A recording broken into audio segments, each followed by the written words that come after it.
இன்றைக்கி என்னோடய evening routine தான் பார்க்க போகிறோம். மத்தியானம் சமைச்சு சாப்பிட்ட பாத்திரம்லாம் இருந்தது, எல்லாமே வாஷ் பண்ணி போட்டுட்டேன். பாப்பாவையும் தூங்க வச்சுட்டேன். என்னோடய ஹஸ்பண்ட் இன்றைக்கி எனக்கு டியூட்டிக்கு போகிறப்ப என்ன சொல்லியிருந்தாருன்னா, ஆயில் இல்லாமல் ஏதாவது ஒரு ஸ்நாக்ஸ் ஒன்று ரெடி பண்ணி வை, ரொம்ப நாளாச்சு ஏதோ ஒன்று சாப்பிட்றதே இல்லை அப்படின்னு சொன்னார்.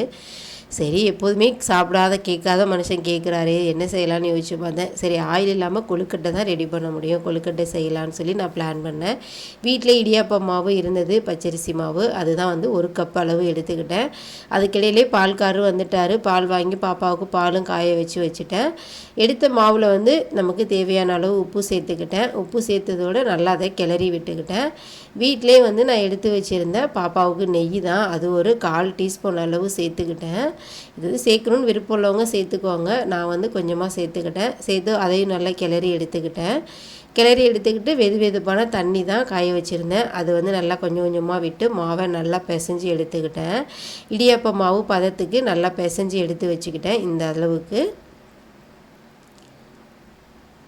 அதுக்கப்புறம் வந்து பூரணம் வந்து ரெடி பண்ணலாம் அப்படின்னு சொல்லி என்னெல்லாம் எடுத்து வச்சுருக்கேன்னு வாங்க பார்க்கலாம்.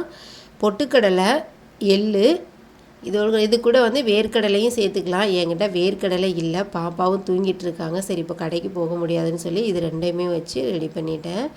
இதை நல்லா வானல் ஆன் பண்ணி பொட்டுக்கடலையும் எள்ளையும் நல்லா வறுத்து எடுத்து வச்சுக்கிட்டேன். அதுக்கப்புறம் வந்து ஒரு 1/2 கப் அளவு வெல்லத்தை வந்து நல்லா தண்ணி ஊற்றி பாவு மாதிரி நல்லா கரைச்சிட்டு, அதுக்கப்புறம் அதில் 1/2 மூடி தேங்காவையும் சேர்த்து நல்லா கிளறி விட்டுக்கிட்டேன். அது கூட வந்து நம்ம பொட்டுக்கடலையும் எள்ளு பொடியையும் வந்து அது கூட சேர்த்து நல்லா கிளறி விட்டுக்கலாம். நல்லா கெட்டியான பதம் வந்ததுக்கப்புறம் வந்து நம்ம ஸ்டவ் ஆஃப் பண்ணி ஆற வச்சு எடுத்துக்கலாம். வேர்க்கடலை சேர்த்தோம்னா இன்னுமே வாசமாக சூப்பராக இருக்கும். இருந்ததுன்னா நீங்கள் ட்ரை பண்ணி பாருங்கள், வேர்க்கடலையும் சேர்த்து பாருங்கள்.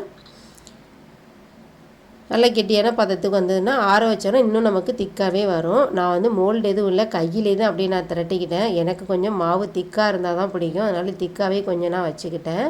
பூரணத்தையும் உள்ளே வச்சு நல்லா ஸ்டஃப் பண்ணிவிட்டு மாவு நல்லா வெடிக்காத அளவுக்கு நல்லா இந்த மாதிரி மோல்ட் பண்ணி வச்சுக்கிட்டேன். இதே மாதிரி எல்லா கொழுக்கட்டைகளையும் நான் செஞ்சுக்கிட்டேன். பால் ஷேப்லையும் இந்த மாதிரி நான் செஞ்சு எடுத்து வச்சுக்கிட்டேன்.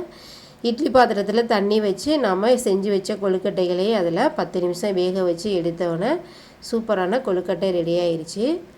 எப்படி இருந்ததுன்னு சொல்லி பிடிச்சிருந்ததுன்னா லைக் பண்ணுங்கள், மறக்காமல் நம்மளோட சேனலை சப்ஸ்கிரைப் பண்ணி சப்போர்ட் பண்ணுங்கள். வெயிட் லாஸ் சேலஞ்ச் வீடியோ எனக்கு வந்து பர்சனலாக கொஞ்சம் வேலைலாம் இருக்குது, முடிச்சுட்டு நான் கண்டிப்பாக உங்களுக்கு நான் அப்லோட் பண்ணுறேன். தேங்க்யூ ஃபார் வாட்சிங்.